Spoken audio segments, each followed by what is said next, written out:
28 వార్డులు ఏవైతే ఉన్నాయో ఆ వార్డులో కూడా అభివృద్ధి కార్యక్రమాలన్నీ కూడా చేపట్టి ఇదే కాకుండా కేవలం ఈ 92,50,00,000 రూపాయలు కాకుండా ఏదైతే ఔదార్యం 15 కోట్ల రూపాయలు ఏదైతే ఉన్నాయో మనకి శాంక్షన్ అయిందో వాటిలో ఆ 15 కోట్ల రూపాయలతో కూడా ఈ 92,50,00,000 రూపాయలతో కలిపి మొత్తం ఈ యొక్క 38 వార్డుల పనులన్నీ కూడా మౌలిక సదుపాయాలన్నీ కూడా సమకూర్చడం జరుగుతుందని, అంతేకాకుండా మిగతా రోడ్ల అన్ని కూడా వాటిలన్నింటినీ వెల్లడించడం జరుగుతుందని తెలియజేసుకుంటున్నాను. అలాగే ఇది గొల్లపల్లి రిజర్వాయర్ ఏదైతే ఉందో ఇంతకుముందు మనం 194 కోట్ల రూపాయలతో మన ఈ యొక్క హిందూపురం పట్టణం యొక్క దారికి తీర్చడం జరిగింది. ఒక ప్రత్యేకమైన పైప్ లైన్ వేసి ఇక ముందు 136 కోట్ల రూపాయలతో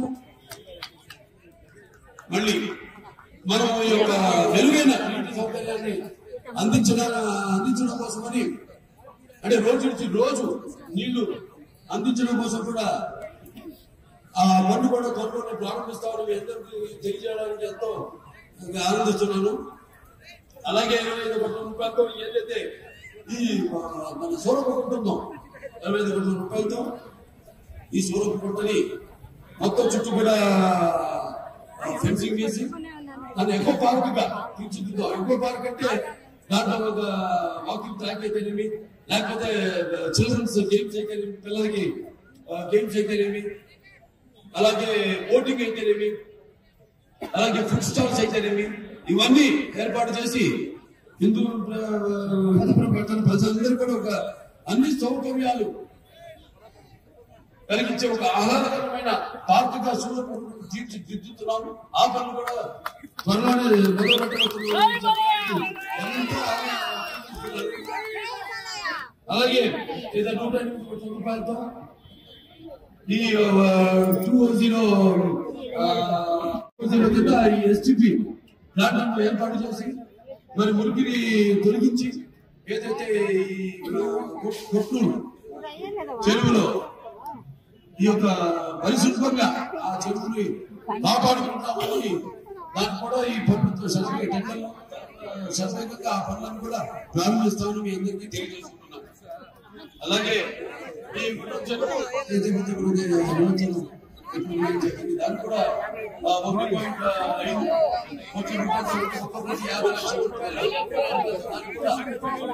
అప్పుడే ప్రారంభించడం జరిగింది. త్వరలో నా పనులను కూడా పూర్తి చేస్తామని మీ అందరూ తెలియజేసుకుంటున్నాను. ఎలాంటిదో దానివల్ల చాలా ప్రమాదాలు ఉన్నాయి.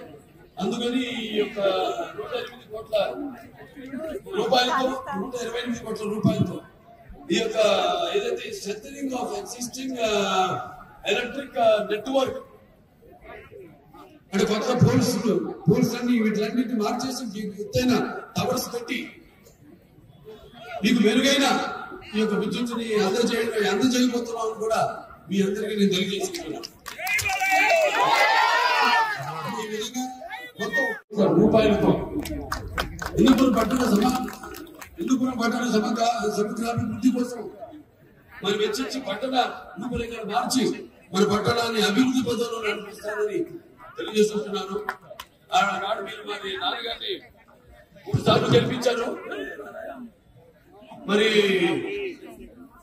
శాసనసభ్యులుగా అలాగే ముఖ్యమంత్రిగా మీరు ఘనత సృష్టించిన మీరు మరి ఆయన కుమారుడుగా నన్ను కూడా ఇక్కడి నుంచి 3 సార్లు శాసనసభ్యులుగా గెలిపించి చరిత్ర సృష్టించారు మీరంతా.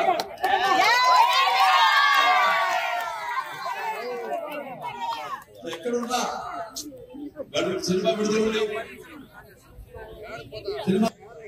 నన్ను కూడా ఇక్కడి నుంచి 3 సార్లు శాసనసభ్యులుగా గెలిపించి చరిత్ర సృష్టించారు మీరంతా. Local to global news at your fingertips. మీ చేతిలో ఒక ఆయుధం. డౌన్లోడ్ రా TV app. Media legend Ravi Prakash is back.